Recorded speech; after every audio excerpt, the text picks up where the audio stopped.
प्यारे बच्चों, आपका मेरे चैनल भगवान जीएसई कोड द्वार में बहुत बहुत स्वागत है। आज की वीडियो कक्षा 9 के छात्रों के लिए है। इस वीडियो में टॉप 8 एमसीक्यूज व 4 नामांकित चित्र वाले प्रश्नों को समझाया गया है। मैंने विज्ञान की सैंपल पेपर की वीडियो पहले बना रखी है, उसका लिंक डिस्क्रिप्शन बॉक्स में है, वहां से देख लीजिएगा। प्रश्न 1, भोजन का स्थानांतरण होता है जाइलम, फ्लोएम, पित्त या कॉर्टेक्स से। आंसर है इसका फ्लोएम से। निम्न में से कौन तत्व है? संगमरमर, ग्रेफाइट, पत्थर। इनमें से कोई नहीं। आंसर है इसमें ग्रेफाइट। ग्रेफाइट कार्बन का अपर रूप है, इसलिए वह तत्व है। आर्गन एक है, एक परमाणुक, द्विपरमाणुक, चतुर्परमाणुक, बहुपरमाणुक। आंसर है एक परमाणुक। कोशिका की खोज किसने की? Robert brown, Darwin, Mendel, Robert Hooke. Answer इसका रॉबर्ट हुक। प्रश्न 5, तरल संयोजी ऊतक का उदाहरण है अस्थि, उपास्थि, रुधिर, जाइलम। आंसर है रुधिर। प्रश्न 6, निम्न में से सोडियम का सही इलेक्ट्रॉनिक विन्यास कौन सा है? 2-8, 2-8-1, 8-2-1 या 1-2-8। इसमें सही आंसर है 2-8-1। पहली कक्षा में 2 होते हैं, दूसरी कक्षा में 8 और अंतिम कक्षा में 1 इलेक्ट्रॉन होते हैं। ओजोन परत हमारी रक्षा करती है पराबैंगनी विकिरण से, वर्षा से, कार्बन डाइऑक्साइड से, प्रदूषण से। आंसर इसका पराबैंगनी विकिरण से। कोशिका की आत्म थैली कहलाती है लाइसोसोम, राइबोसोम, केंद्रक, हरितलव। आंसर है लाइसोसोम। नामांकित चित्र पहला है न्यूरॉन का नामांकित चित्र बनाइए। कैसा बनाना है इसमें? यहाँ पर ये चित्र देख लीजिए, इस तरह से आपने इस चित्र को बनाना है। चित्र में नामांकित भाग, ये जो डेंड्राइट है ये न्यूरॉन के सेल बॉडी सोमा से शाखा जैसी एक्सटेंशन है। ये अन्य न्यूरॉनों से संकेत प्राप्त करते हैं और उन्हें सोमा तक पहुंचाते हैं। ये एक्सन है। एक्सन यह न्यूरॉन का एक लंबा पतला प्रक्षिप्त होता है जो विद्युत संकेत सोमा से अन्य न्यूरॉनों या मांसपेशियों तक प्रसारित करता है।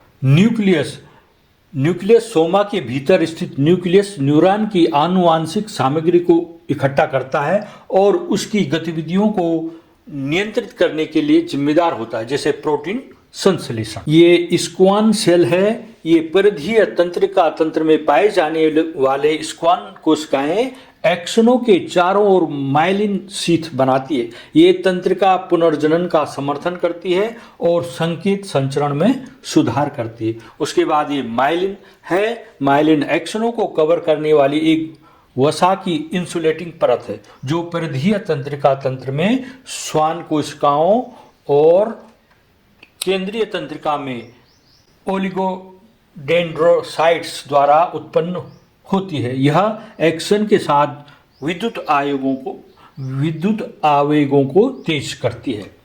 एक्सन टर्मिनल, यहाँ सभी शब्दों का बाकी ये एक्सन टर्मिनल है, ये नोड ऑफ रेनवियर है, ये सोमा है। इस तरह से आपने ये चित्र बनाना है और इसके बारे में आपने ये समझ लिया है।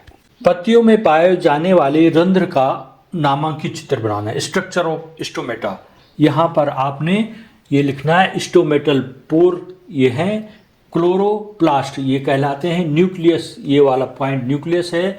यहाँ पर ये साइटोप्लाज्म होता है, इसके अंदर ये वैक्यूल हैं, इसमें खाली स्थान होता है ये, और ये सेल वॉल है। इधर वाला स्टोमेटा ओपन वाला है और इधर क्लोज्ड वाला है। ये एनिमल सेल वाला नामांकित चित्र है। यहाँ पर आपने ये माइक्रोट्यूब्स है, एंडोप्लाज्मिक रेटिकुलम ये है, राइबोसोम, ये छोटे छोटे जो दाने दिख रहे हैं काले, ये राइबोसोम है। प्लाज्मा मेम्ब्रेन है ये। माइटोकॉन्ड्रिया, जो इस तरह की जो आकृतियाँ हैं, ये सब यहाँ पर ये 4 माइटोकॉन्ड्रिया बना रखे हैं। सेंट्रोल्स हैं ये लाइसोसोम, ये कोशिका की आत्मघाती थैली है। ये वेसिकुल्स हैं, ये गोल्जी कॉम्प्लेक्स है ये वाला, और ये साइटोप्लाज्म हो गया, ये वैक्यूल हो गया, ये कोशिका का केंद्रक न्यूक्लियस हो गया, ये है माइक्रोट्यूब्स। यहाँ पर ये पादप कोशिका का चित्र है। रफ प्लाज्मिक रेटिकुलम है। ये राइबोसोम से युक्त संरचना जो प्रोटीन संश्लेषण और परिवहन में सहायक होती है। उसके बाद है लाइसोसोम। ये एंजाइम से भरी थैली जो सेल के अपशिष्ट पदार्थों और मलबे को पचाने का काम करती है। यह है स्मूथ एंडोप्लाज्मिक रेटिकुलम, राइबोसोम से रहित संरचना जो वसा संश्लेषण, विसरण और कैल्शियम भंडारण में सहायक होती है। क्लोरोप्लास्ट, ये क्लोरोप्लास्ट है पौधों में पाए जाने वाला अंगक जो प्रकाश संश्लेषण द्वारा सूर्य के प्रकाश ऊर्जा को ग्लूकोज में यानी भोजन में परिवर्तित करता है। यह न्यूक्लियस कोशिका का नियंत्रण केंद्र जो डीएनए को संग्रहित करता है और सभी गतिविधियों को नियंत्रित करता है। गोल्जी उपकरण, प्रोटीन और लिपिड्स को संशोधित, पैक और ट्रांसपोर्ट करने वाला कोशिका का ये डाकघर है। जैसे कोशिका का ऊर्जा घर है माइटोकॉन्ड्रिया, ये डाकघर हो गया कोशिका का। न्यूक्लियर एनवेलप, न्यूक्लियस को घेरने वाला दोहरा झिल्ली वाला आवरण जो न्यूक्लियस और साइटोप्लाज्म के बीच सामग्री के आदान प्रदान को नियंत्रित करता है। प्लाज्मा झिल्ली एक अर्धपारगम्य परत जो कोशिका को घेरती है और सामग्री के आवागमन को नियंत्रित करती है। यहाँ पर ये समीपस्थ कोशिका दीवार पौधे की कोशिकाओं में संरचना और सुरक्षा प्रदान करने वाली परत है। कोशिका दीवार होगी। माइटोकॉन्ड्रिया पावर हाउस के रूप में जाने जाने वाला यह अंगक जो एटीपी ऊर्जा का उत्पादन करता है। राइबोसोम प्रोटीन संश्लेषण के लिए उत्तरदायी छोटी छोटी संरचनाएं। साइटोप्लाज्म कोशिका के अंदर पाए जाने वाला जेली जैसा पदार्थ जिसमें सभी अंगक निलंबित रहते हैं और महत्वपूर्ण प्रक्रियाएं इसमें होती हैं। क्लोरोप्लास्ट प्रकाश संश्लेषण का केंद्र जो पौधों को आत्मनिर्भर बनाता है। प्रश्न है 36 किलोमीटर प्रति घंटा की चाल से चल रही कार 1 सेकंड में कितनी दूर जाएगी। यहाँ पर हमको दे रखा है चाल, सॉल्यूशन होगा इसका। चाल दे रखा हमको 36 किलोमीटर प्रति घंटा और समय दे रखा है 1 सेकंड। समय है 1 सेकंड। हमें ज्ञात करनी है दूरी, कितनी दूर कार जाएगी, कितनी दूरी तय करेगी, वह हमें ज्ञात करना है। चाल बराबर होता है दूरी बटे समय। चाल बराबर दूरी बटे समय सूत्र होता है इसमें।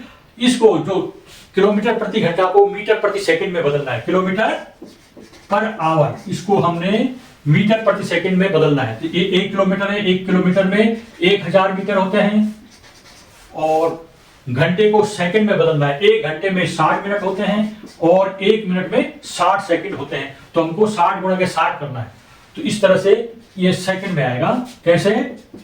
ये शून्य कट जाएगा, इस वाले शून्य से ये शून्य काट देंगे, ये 2 पंजे 10 हो जाएगा और ये 2 तिया 6। हमारे पास अंश में आएगा 5 और नीचे 6 गुणा 3 6 तिया 18। ये हो जाएगा 5/18 मीटर प्रति सेकंड। अब 36 किलोमीटर प्रति घंटा है, यहाँ पर समय सेकंड में दे रखा है। तो हमने क्या करना है, इस 36 किलोमीटर प्रति घंटे को बदलना है। 36 को हम करेंगे 5/18 से गुणा, तो ये हो जाएगा 18 दूना 36। अब 5 और 2 को गुणा कर दो, 5 दूना 10। ये था किलोमीटर में और ये मीटर प्रति सेकंड में। इसको बदलेंगे तो ये हो जाएगा 10 मीटर प्रति सेकंड। चाल हो गई मीटर प्रति सेकंड में, कितनी हो गई 10 मीटर प्रति सेकंड। अब सूत्र होता है चाल बराबर दूरी बटे समय। चाल बराबर होता है दूरी बटे समय। हमें दूरी ज्ञात करनी है। दूरी ज्ञात करने के लिए दूरी बराबर हो जाएगा, इसको पक्षांतर करके इधर ले आएंगे, चाल गुणा गया समय। दूरी ज्ञात करनी है। चाल है इसकी 10 मीटर प्रति सेकंड।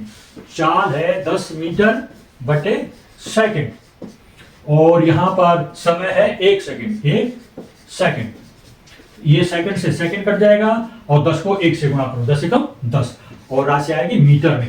तो ये 10 मीटर दूरी हो जाएगी। 10 मीटर की दूरी तय करेगी वो। तो इस तरह से इसका आंसर होगा 10 मीटर।